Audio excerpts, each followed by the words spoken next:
Hello everyone, how are you all. कैसे हैं आप सभी। होपफुली सभी अच्छे होंगे और घर पे अच्छे से पढ़ाई कर रहे होंगे, मॉम डैड का बात मान रहे होंगे, ज़्यादा खेल कूद नहीं कर रहे होंगे। एसएसटी में चैप्टर 6 हमने स्टार्ट किया था, अगर आपको याद हो तो, आवर कंट्री यानी हमारा प्यारा देश। लेक्चर फर्स्ट और लेक्चर सेकेंड हो चुका था, इसका लेक्चर नंबर सेकेंड है। तो इस लेक्चर में ये जो सीरीज चल रही है लेक्चर्स की, इसमें हम बात कर रहे थे अपने जो नेशनल सिंबल्स हैं उनके बारे में। इसके पिछले वीडियो में लेक्चर नंबर सेकंड में हमने बात किया था अपना नेशनल जो फ्लैग है उसके बारे में। इसमें बात करेंगे दो चीज़ों के बारे में, नेशनल इसके बारे में बात करेंगे। सबसे पहले बात करेंगे नेशनल एंथम के बारे में, देन बात करेंगे नेशनल सॉन्ग के बारे में। यहाँ पे एक पिक्चर दिख रहा है ना, ये पिक्चर है, पिक्चर में एक व्यक्ति है जिनका नाम है Rabindranath Tagore.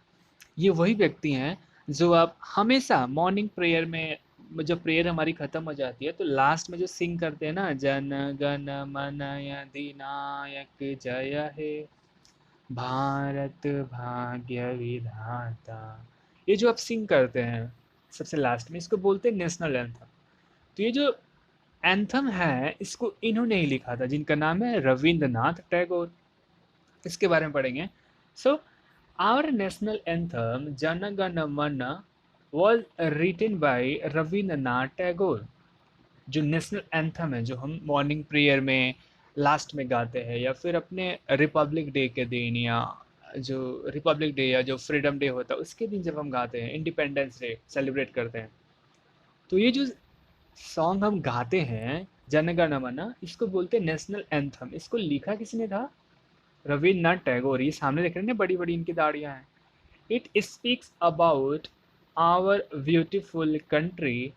It speaks about, ये किसके बारे में बताता है? आवर ब्यूटीफुल कंट्री, अपने देश के बारे में बताता है, हमारा जो सुंदर देश है।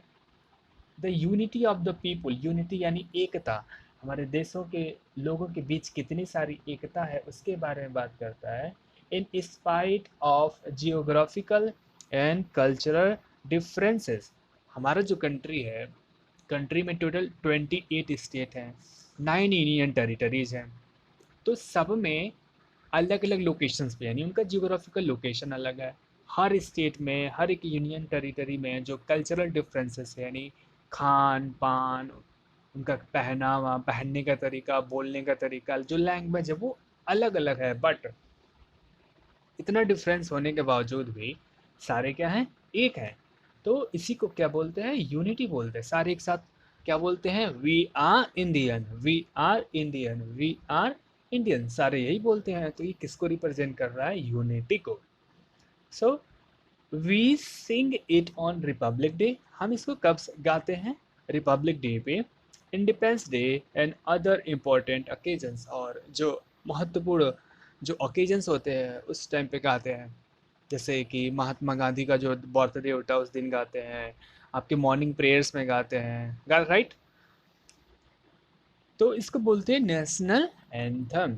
अब बात करते हैं किसके बारे में? National song. The national song of India, Vande Mataram. क्या लिखा हुआ है? वंदे मातरम। और ये जन गण मन, इसको क्या बोलते हैं? National anthem. और ये हो गया नेशनल सॉन्ग। तो जो नेशनल सॉन्ग था Vande Mataram was compose by, इसको किसने लिखा था? वकीम चंद्र चटर्जी। अच्छा, एक चीज़ और, ये जो अभी हम गाते हैं ना जन गण मन अधिनायक जय, इसको सबसे पहले लिखा गया था बंगाली लैंग्वेज में। बंगाली लैंग्वेज है जो वेस्ट बंगाल में बोली जाती है, उसमें लिखा गया था। अभी ये हिंदी में है बेसिकली, कुछ हिंदी के वर्ड्स हैं इसमें, कुछ संस्कृत के वर्ड्स हैं। तो वंदे मातरम, जो इसको क्या बोलते हैं? वंदे मातरम एतादृश स्वदेशम, ये जो सॉन्ग है इसको बोलते हैं नेशनल सॉन्ग। इसको लिखा किसने था? बंकिम चंद्र चटर्जी ने। Do you know river dolphin is national aquatic animal of India. Aquatic का मतलब जलीय जीव, ऐसा कोई प्राणी जो जल के अंदर रहता है उसे क्या बोलते हैं?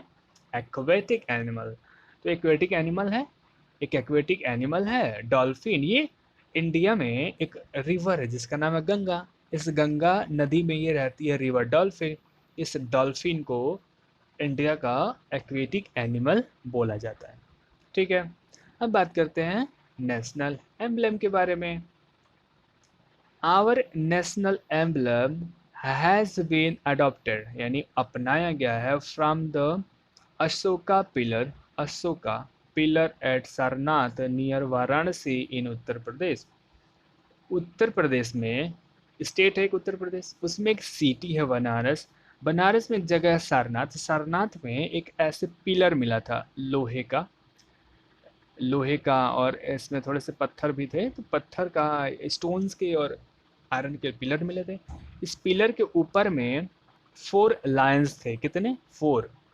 4 लायंस जो है एक दूसरे की तरफ क्या करके पीठ रख के खड़े हुए हैं, यानी 4 डायरेक्शंस को रिप्रेजेंट करते हैं।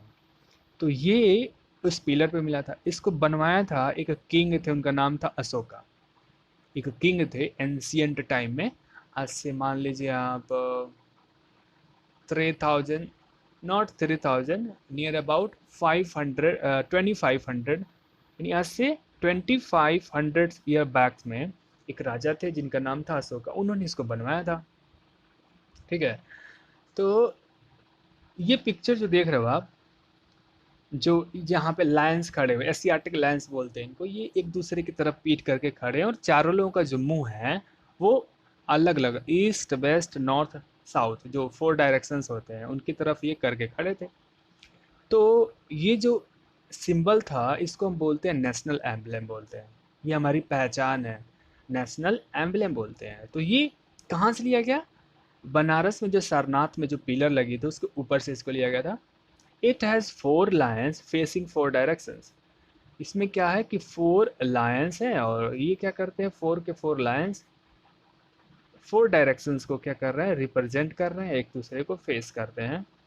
ठीक है, they symbolise power, courage and confidence. वो किस चीज़ को रिप्रेजेंट कर रहे हैं? वो रिप्रेजेंट कर रहे हैं पावर को। लॉयन के पास कितना पावर होता है, आप जरा सोचो। लॉयन एक बार दहाड़ मारेगा तो बहुत सारे लोग डर जाते हैं। पावर को, करेज को, यानी किसी चीज़ को करना है और उस काम को करने का जो कॉन्फिडेंस, इसको डेवलप करने की, इसको सिंबलाइज करने की कोशिश करता है। ये जो लायंस है, 4 लायंस है। This is a dharma chakra under the lion, there is a dharma chakra, वहाँ पे एक चक्र भी है, ये देखिए, ये नीचे के चक्र है, इसको बोलते हैं धर्म चक्र। क्या बोलते हैं? धर्म चक्र। जो लॉयंस जो हैं, चारों के चारों लॉयंस, ये किसके ऊपर में खड़े हैं? धर्म चक्र के ऊपर में।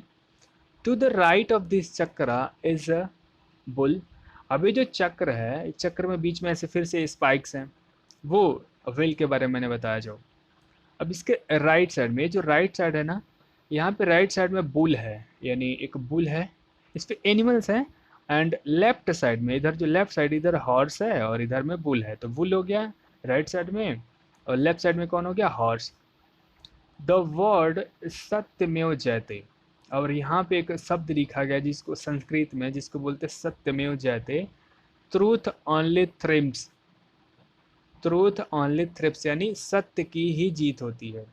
Are written below the emblem in Devanagari script, ये लिखा गया है सत्यमेव जयते, इसके नीचे में are written below the emblem, emblem के नीचे लिखा गया और देवनागरी स्क्रिप्ट में लिखा गया। इसका मतलब क्या होता है? ट्रूथ ओनली थ्रिम्स, और हिंदी में सत्य की ही विजय होती है।